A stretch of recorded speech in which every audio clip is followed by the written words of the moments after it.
Apa yang akan gua sampaikan dalam video ini, antara akan bikin lu takut, atau justru akan menyelamatkan lu dan menyadarkan lu bahwa dunia itu tidak sama lagi. Dunia yang lama sudah mati. Dunia sudah berubah. Dalam 5 tahun lagi akan ada dua kubu manusia. Mereka yang paham teknologi dan naik ke atas, dan mereka yang akan ditinggalkan tanpa ada jejak. Jadi gua rasa apa yang akan gua sampaikan di sini, itu dunia harus tahu.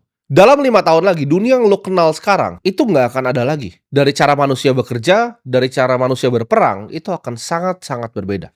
Artificial Intelligence atau AI, ini gue pertama bahas di 2022. Sekarang itu, AI itu bukan masa depan, tapi AI sudah di sini. Dia bisa membuat website, dia bisa menulis, dia bisa bekerja, dia bisa jadi HRD yang kerja 24 jam tanpa berhenti, dia bisa training jutaan simulasi untuk humanoid robot, robot yang bentuknya seperti manusia. Dia bisa mengerti biologi lebih dalam dari kita, dan dia bisa melakukan pekerjaan itu lebih baik dari 90% manusia. Dia itu nggak butuh gaji, dia tidak butuh tidur, dan dia tidak akan demo. Dan AI makin sering lu pakai, makin sering dia berinteraksi, dia akan makin pintar setiap detiknya. Pekerjaan seperti programmer, seperti desainer, seperti ilustrator, seperti accountant, itu semuanya akan hilang. Semua akan digantikan. Dan masih banyak yang bertanya ke gua, lalu kerja apa? Jawabannya tidak ada pekerjaan yang lu bisa lakukan lagi. Antara lu punya sistemnya atau lu mati. Yang hanya nanti tersisa adalah sistem. Antara lu punya sistemnya atau lu jadi manusia yang hilang. Ini bukan soal skill atau kerja keras lagi, karena berbeda. Skill itu didapatkan dalam puluhan tahun melakukan repetisi, ya, melakukan reiterasi yang sama. Lu jago masak ramen, lu ulang setiap hari, improve makin hebat, lu makin jago masak ramen. Tapi tidak lagi di era AI ini. Ini bukan soal skill dan cuman kerja keras, tapi siapa yang punya infrastrukturnya duluan, siapa yang punya energinya duluan, siapa yang punya data centernya duluan. Karena makanan dari AI ini akan berbentuk energi. Rumah dari AI ini akan berbentuk data center. Dan mata uang dari AI ini akan berbentuk kripto. Siapa yang kuasain infrastrukturnya, siapa yang punya dari sekarang. Siapa juga yang bisa mengarahkan AI dan mengendalikan distribusinya seperti apa. Jadi antara lu belajar sekarang untuk memerintah AI, ya, untuk membangun mimpi lu, atau mimpi lu yang dimakan sama dia. Ketika lu sudah tidak bisa memerintahkan AI, ya, lu jadi manusia yang golongan tidak dibutuhkan, lu akan hilang tanpa jejak di sejarah. Kita ini sudah di posisi yang unik. Jadi gue sebutnya ini posisi revolusi teknologi. Yang paling baru-baru, orang protes ya, bahwa GPT model yang baru itu bisa bikin ilustrasi mirip seperti gayanya Ghibli dan gaya semua yang lainnya. Marvel bisa, Disney bisa, apapun itu dia bisa. Ilustrator banyak yang protes. Miyazaki sendiri pun protes. Tapi copyright itu adalah sebuah konsep di dunia yang lama. Ketika mereka semua protes, ini artinya apa? Revolusinya sudah sampai. Revolusinya sudah di depan mata. Pertama akan graphic designer dan ilustrator yang protes. Nextnya akan programmer yang protes. Nextnya akan guru yang protes. Karena tidak dibutuhkan lagi nanti guru. Ya, ketika AI sudah canggih, itu semua bisa self-paced learning. Dia lebih mengerti cara ngajarin lu dibanding guru terpintar dimanapun. Dia bisa semua bahasa. Alexander the Great itu jadi hebat karena dia punya guru. Lu bayangin, ya, lu punya guru sepintar Aristoteles ngajarin lu setiap hari. Lu akan jadi manusia seperti apa? Ini yang diberikan ya oleh AI. Mari kita berkaca dalam sejarah ya. Tahun 1811 di Inggris. Ketika ditemukannya mesin tekstil, apa yang terjadi? Para skilled worker-nya ya, para pekerja kasarnya yang mereka merasa berskill itu, mereka ngamuk ya. 1811 mereka banting-banting semua mesin tekstil itu, mereka demo besar-besaran. Namun lihat, apakah mesin jahit punah? Tambah canggih bukan? Sekarang banyak yang bahkan pabrik-pabrik yang di sini itu tidak bisa bersaing dengan manufaktur yang canggih di Cina. Jadi mereka tidak bisa bersaing dengan impor dan banyak sekali lapangan pekerjaan yang hilang. Selama 200 tahun itu cuma akan jadi makin canggih. Ada hasil nggak orang-orang goblok itu demo waktu itu? Tidak ada. Teknofobia itu tidak akan pernah berhasil. Karena teknologi akan makan kalian semua. Software dan code itu akan makan kalian semua. Awal 1900 ketika kereta kuda digantikan dengan mobil. Lu kira nggak ada yang protes? Orang yang ngurusin stable kudanya, peternak-peternak kudanya, yang kerja di sana di peternakannya, yang belajar cara ngatur kuda, bawa orang. Mereka protes apa? Oh, mobil berisik, mobil bahaya, tabrakan lu bisa mati. Mereka protes besar-besaran, tapi hasilnya apa? Masih ada kuda di jalan? Tidak, ini akan sama seperti ilustrator yang bacot itu nanti. Mereka itu tukang bikin kuda, ya, tukang peternak kuda. Mereka tidak akan ada lagi nanti. Ada, tapi buat kuda yang lomba lari ya. Mungkin ada beberapa yang sangat-sangat jago, top 10 gitu. Tapi mayoritas yang cupu-cupu. Seperti kalian yang nonton ini, mungkin ilustrator yang nonton ini, kalian akan digantiin. Printing press abad ke-15. Ketika ditemukan printing press, itu adalah revolusi distribusi informasi. Yang marah siapa? Banyak sekali orang. Yang tulis-tulis zaman dulu ada pekerjaan untuk ngopi buku, ya. Jadi buku itu dikopi pakai tangan. Manuskrip, ya, itu dikopi pakai tangan. Yang marah siapa? Gereja. Jadi kalau lu belajar sejarahnya printing press, yang pertama marah adalah gereja. Mereka ngerasa mereka akan kehilangan kekuasaannya ketika informasi itu bisa disebarkan lewat printing press.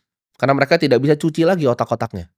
Sekarang kita lihat, apakah gereja itu punya kekuatan yang sama seperti abad 15 dan sekarang? Jawabannya tidak. Apakah ada hasilnya yang protes-protes itu? Jawabannya tidak. Teknologi itu tidak nunggu lu, teknologi itu tidak nunggu lu mau gitu lu pakai atau dia peduli sama lu demo, enggak. Ini enggak baru-baru aja, ini baru ada sesuatu yang bisa menggantikan manusia yang membuat yang namanya seni. Mau influencer-influencer bodoh ini yang nggak belajar sejarah ini komplain, nggak masalah. Karena opini mereka dalam 50 tahun lagi itu tidak akan ada. Seperti orang-orang yang protes kuda tahun 1900, 1811, abad ke-15. Ini akan dilupakan dan orang-orang bodoh seperti ini akan dilupakan dalam sejarah dan ditertawakan dalam 100 tahun lagi. Nanti akan ada orang yang bikin video seperti ini udah di metaverse tuh, ketawain orang-orang kayak gitu. Tapi lu kira itu seni itu baru sekarang terdisrupsi? Tahun 1990, ada band besar sekali namanya Metallica. Ketika Napster keluar, apa yang mereka lakukan? Berteriak, ya kan? Beli fisik dong, mereka berteriak, mereka pakai fansnya untuk dorong mundur. Ketika MP3 dikeluarin. Hasilnya apa? Semua musik sekarang streaming. Ya. Mereka harus menghamba ke Apple Music dan Spotify. Bukan record labelnya lagi mereka menghamba. Mereka itu push, distribusi ayo tradisional. Tapi apakah berfungsi? Apakah sekarang orang masih putar CD kah? Karena demonya Metallica? Nobody gives a fuck. Dia bahkan siapa sekarang. Orang yang mau denger lagunya sekarang itu denger dari streaming. Dibuka di YouTube. Ya. Kita mundur ke yang baru-baru. 2010. Supir taksi. Supir taksi itu demo satu dunia ketika Uber itu keluar. Mereka nggak mau adanya Uber.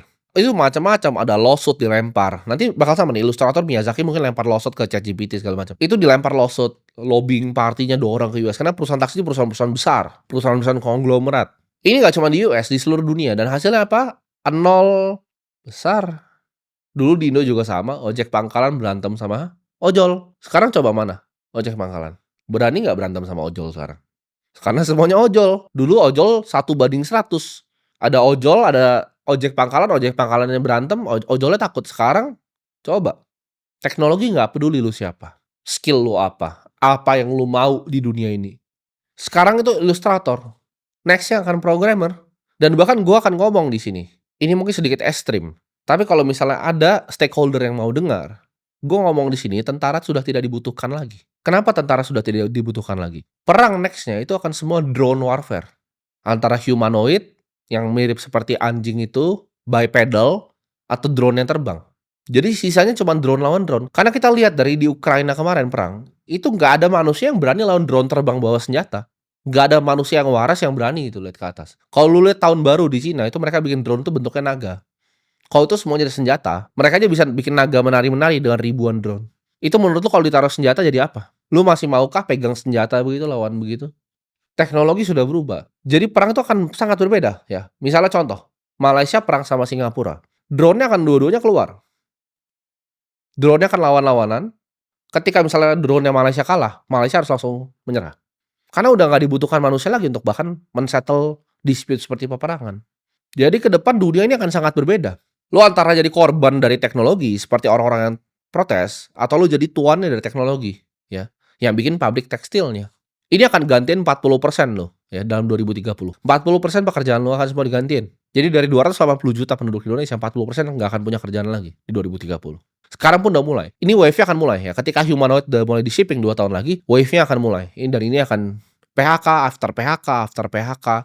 Perusahaan besar pilot, PHK, dan PHK. Antara lu bisa leverage ini untuk meningkatkan produktivitas atau digantikan, tidak ada di tengah. Zaman sekarang, perusahaan dengan karyawan yang sedikit itu bisa berkompetisi lawan perusahaan yang besar sekali. Perusahaan dengan 10 orang itu mungkin bisa menang lawan perusahaan dengan 1000 orang. Kalau perusahaan yang 10 orang, 10-10-nya itu paham cara menggunakan dan utilisasi AI. Cina itu akan menang ya dalam game manufaktur. Jadi kalau kalian mau berinvestasi, gue sarankan jangan berinvestasi di perusahaan robotik di US. Perusahaan-perusahaan menurut gue ya, seperti Vigo Robotics, seperti Tesla, itu akan kalah ke depannya dengan perusahaan-perusahaan Cina. Ini semua akan dibantai sama Cina. Teknologi memang US yang menang. Tapi kalau kita ngomong manufacturing, tidak ada yang akan pernah bisa kalahkan Cina. Jadi kalau misalnya kita lihat figure robotics itu valuasinya tinggi, nanti kalian lihat perusahaan-perusahaan dari Cina yang rising dalam 5 tahun lagi itu akan luar biasa besar. Perang antara negara menurut gua nggak cuma akan drone, ya. Sistemnya akan cyber. Mereka akan matikan infrastruktur penting di negara. Contoh, telco tower dimatiin. Mereka serang ledgernya bank besar di negara lain. Akibatnya apa? Orang panik. Orang nggak bisa akses nanti. Semua akan serangannya lewat cyber. Mereka akan pakai ya sosial media seperti TikTok, seperti Facebook, seperti Instagram. Untuk apa? Untuk propaganda orang-orang goblok ini. Manusia-manusia yang IQ-nya dangkal ini, itu akan dipropaganda lewat sosial media sampah ini. Ya, jadi perangnya itu nggak cuma fisik, tapi digital. Pertama itu cyber, melemahkan infrastruktur. Kedua itu akan lewat media propaganda. Dan kalau kita ngomong perang fisik, itu semua akan dilakukan oleh drone. Dunia medis itu akan berubah juga dengan adanya AI. Ya, mereka bisa lakukan jutaan simulasi yang kita tidak pernah bisa lakukan dulunya. Karena kalau kita ngomong secara keilmuan, biologi itu ketinggalan jauh sekali dengan yang namanya fisika.